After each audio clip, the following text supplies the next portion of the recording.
सबसे मेल मिलाप हो गया हो महारानी, तो शीघ्र ही अपनी अग्नि परीक्षा दीजिए और अपनी पवित्रता सिद्ध कीजिए।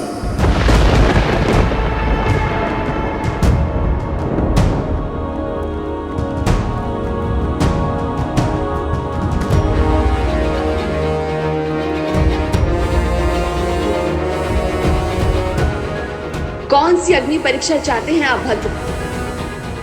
स्पष्ट कीजिए, क्योंकि स्त्रियों की परीक्षा तो उनके जन्म से ही आरंभ हो जाती है। उन्हें पुत्री बनकर भी परीक्षा देनी पड़ती है। कुल पुरुषों के नाम से जाना जाता है, पर उसका नाम, मान और मर्यादा की रक्षा एक स्त्री को ही करनी पड़ती है। उसकी एक भूल, एक अपराध पूरे कुल पर कलंक बन जाती है।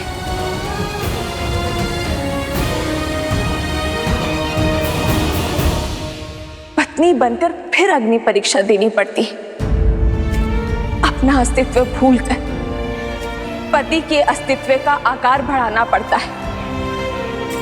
कुल वधू बनकर एक नए कुल की परंपरा के पालन करने में एक नींव की ईंट बनकर खड़ा होना पड़ता है। माता बनने के बाद भी परीक्षा समाप्त नहीं होती। वंशजों को जन्म वो देती है, पर वंशज वो पिता के कहे जाते हैं। संस्कार वही देती है, पर अधिकार की रक्षा वो पितृकुल की करते हैं। परंतु क्यों हर बार परीक्षा सिद्ध करने का ये दंड, पवित्रता सिद्ध करने का ये कर्तव्य रूपी हलाहल स्त्री को ही पीना पड़ता है? ये सब स्त्री का ही दायित्व क्यों है?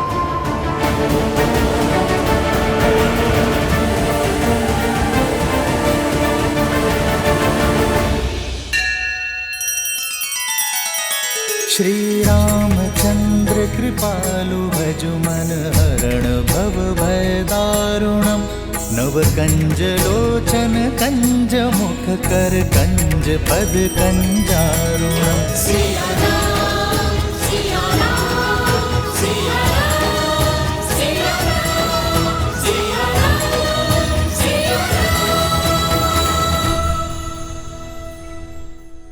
स्त्री का दमन करता पुरुष समाज है,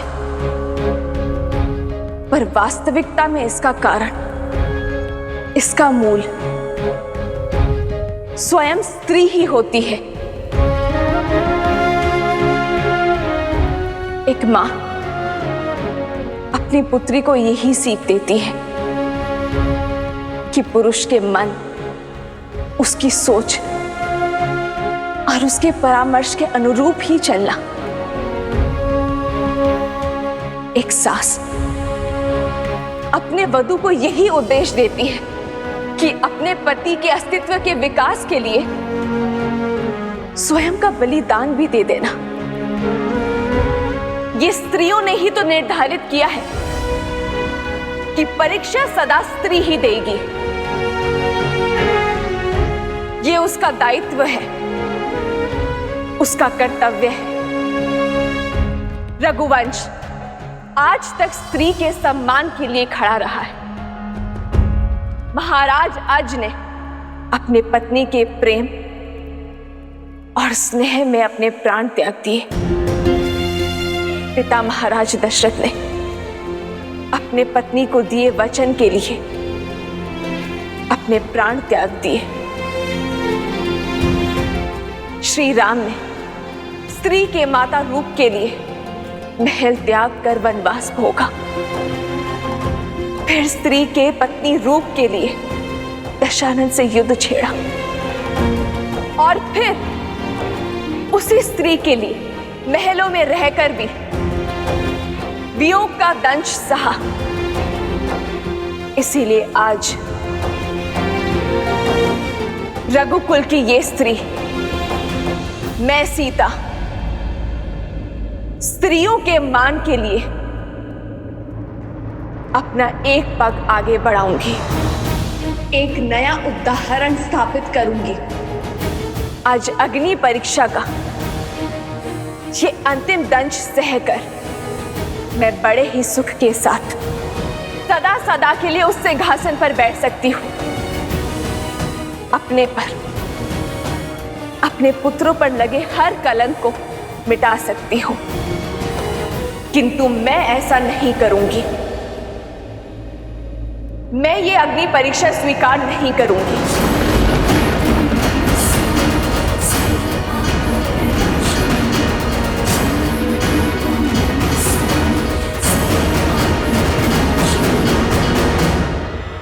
क्योंकि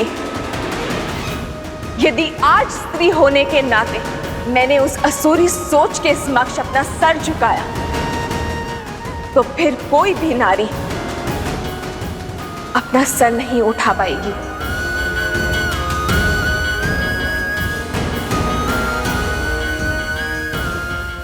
आज यदि मैंने ये अग्नि परीक्षा दी, तो मैं संसार भर की स्त्रियों का पथ दुर्बल कर दूंगी। आज मैंने यदि इस परीक्षा को सहमति दी, तो मैं नारियों के लिए वो खाई खोद दूंगी जिसमें उसके मान, सम्मान, व्यक्तित्व, अस्तित्व को फेंका जाएगा।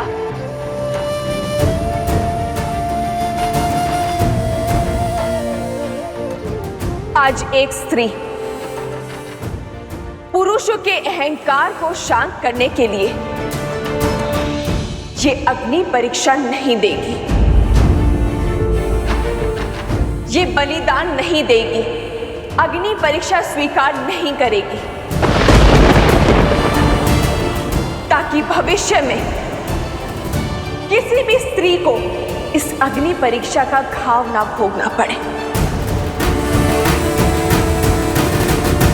महारानी सीता की, महारानी सीता की, महारानी सीता की।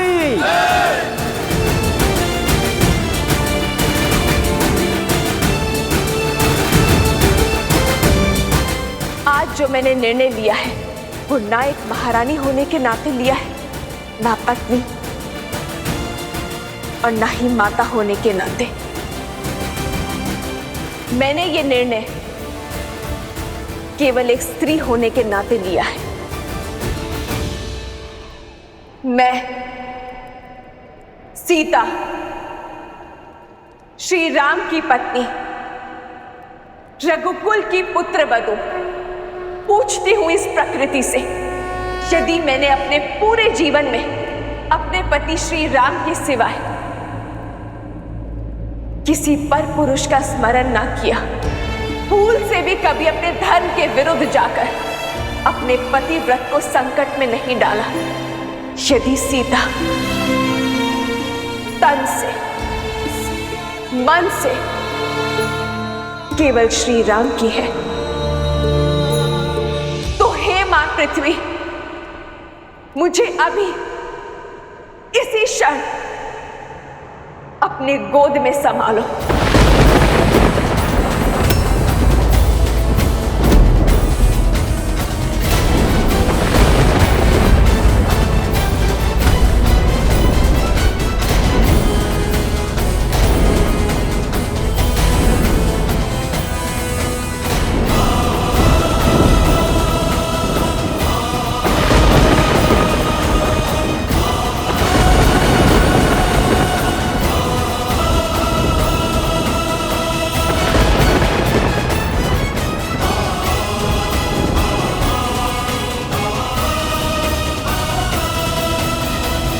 सीता, जिस स्त्री ने अपना संपूर्ण जीवन अपने पति, अपने परिवार, अपनी संतान पर न्यौछावर कर दिया, अपने को नहीं, अपने परिवार पर, अपनों पर समर्पित कर दिया, आज बात उसके चरित्र पर अटकी है।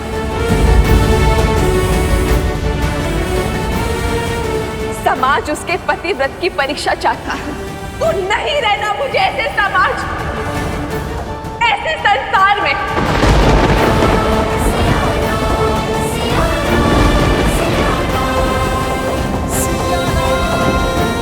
मेरा हर कर्तव्य, हर उद्देश्य, हर दायित्व यही समाप्त होता है। हे मां भगवती, देवी स्वरूपा, आपके भीतर से निकले भूमिजा आज पुनः आपके भीतर आश्रय जाती है।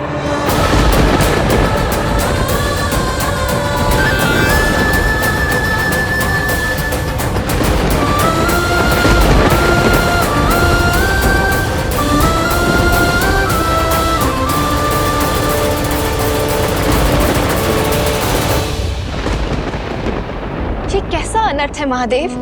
ये कैसे संभव हो सकता है? क्या सिया राम को फिर से वियोग सहना होगा? सिया राम इस धरती पर साक्षात लक्ष्मी और नारायण का अवतार है। जिस प्रकार इस पृथ्वी लोक पर एक होने के लिए इन दोनों को वैकुंठ लोक में एक दूसरे से पृथक होना पड़ा था, उसी प्रकार आने वाले मिलन की वेला के आलिंगन के लिए इन दोनों को पुनः एक दूसरे से पृथक होना होगा, वियोग का दंश सहना होगा। नियति के इस खेल के समक्ष नतमस्तक होना होगा। अर्थात राम बिना रोके, बिना टोके अपनी सिया से पृथक होना स्वीकार लेंगे, मिलन का प्रयास तक नहीं करेंगे।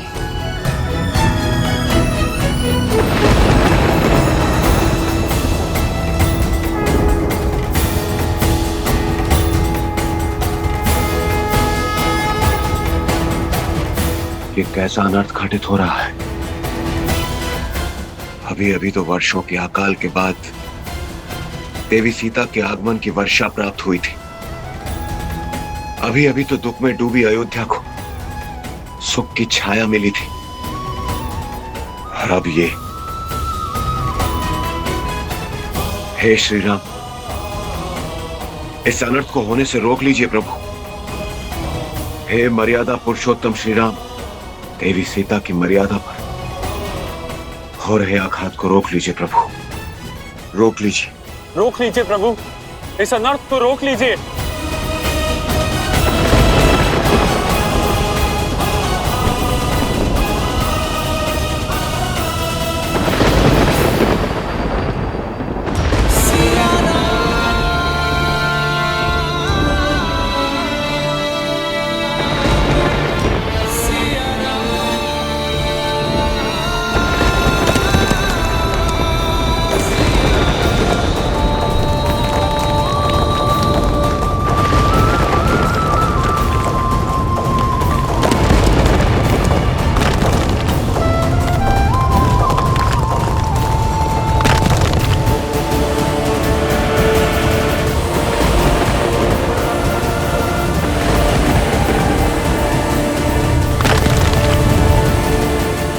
सीता,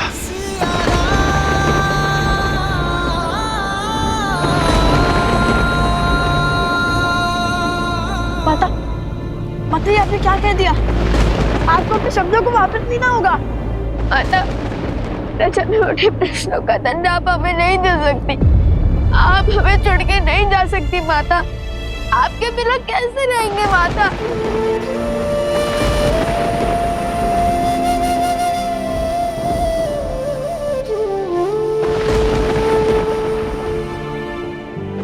पुत्रों, मुझे तुम्हें जो शिक्षा देनी थी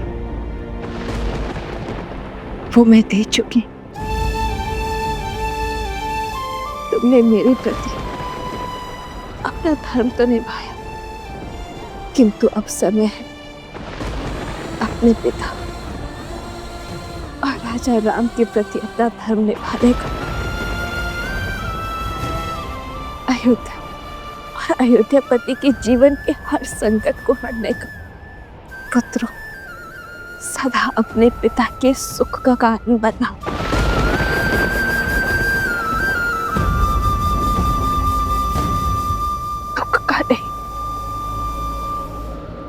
माता, हमें ना अयोध्या चाहिए, ना अयोध्या पति, हमें केवल आप चाहिए माता, आप। चलिए माता, माता हम भगवान वाल्मीकि के सानिध्य में चलते हैं, पुनः वन में चलते हैं, हम अपना जीवन वही बिताएंगे माता। ऐसे महल से अच्छा तो हमारी वो कुटिया श्रेष्ठ है। चलिए ना माता। यह संभव नहीं है पुत्र।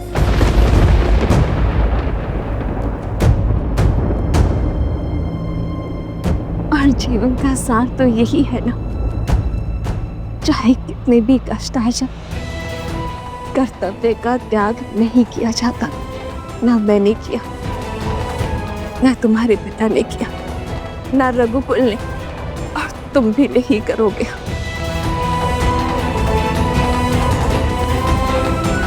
और तुम दोनों तो स्वयं भगवान वाल्मीकि के शिष्य हो ना। यूं भावनाओं में नहीं बहना है तुम्हें। आजीवन धीर गंभीर और धर्म की ओर अग्रसर रहना है। जीवन वही जो आदर्श को अर्पण, धर्म का संकट हल है समर्पण, ऐसा प्रेम कहा भगवान, धर्म कसौटी खरे सिया राम।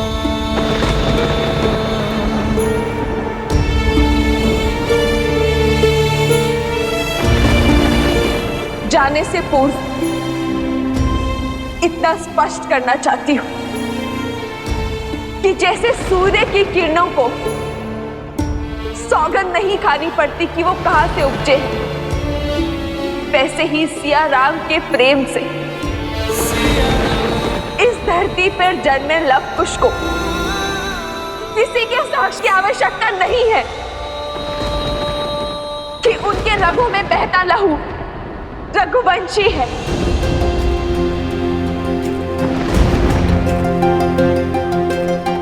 मैं जानती हूँ श्री राम, आपको मुझ पर लेश मात्र भी संदेह नहीं है। मेरे पुत्रों के शौर्य और संस्कारों में स्वयं श्री राम की छवि चमकती, किंतु ये उत्तर उनके लिए है जिन्होंने यहाँ खड़े होकर मुझ पर, मेरे चरित्र पर, मेरे पुत्रों के अस्तित्व पर, रघुकुल के रक्त पर उंगली उठाई थी।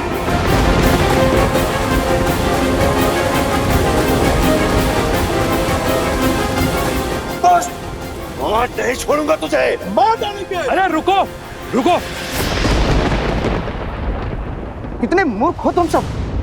पुरुषों से भरी इस सभा में एक स्त्री हम पुरुषों को ही अपमानित किए जा रही है, और तुम सब उसका साथ दे रहे हो।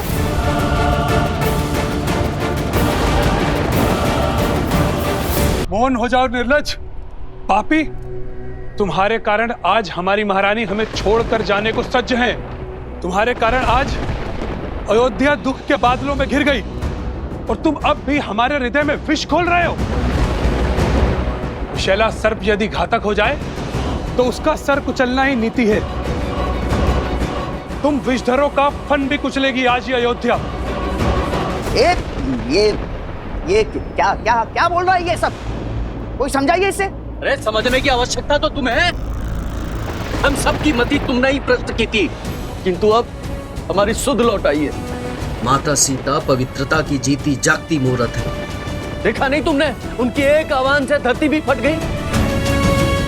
अरे सुना नहीं तुमने, उनकी एक पुकार से भूमि पृथक हो गई। अरे ये सब ढोंग है, ढोंग, माया है, छलावा है ये। छलावा तुम हो छलावा। सीता देवी सतीत्व की परिभाषा है, उनके जैसी पावन नारी और कोई नहीं है। तुम्हारे कारण हमारे मन में संशय आया, हमने उनकी पवित्रता पे प्रश्न उठाया।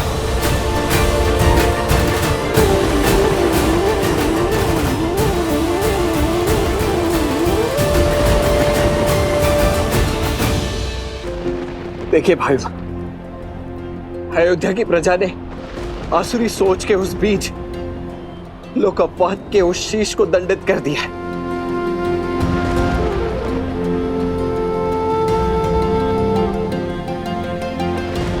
बाप को ना स्वयं को दंड देने की आवश्यकता है और ना ही ये अग्नि परीक्षा। मैं आपसे विनती करता हूं, आपके समक्ष हाथ जोड़ता हूं भाई, अपना निर्णय बदल दीजिए।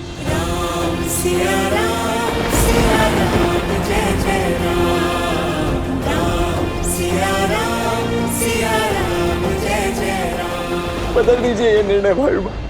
सीता अपवित्र है तो अपवित्र है, ये महानता का ढोंग मत कीजिए आप।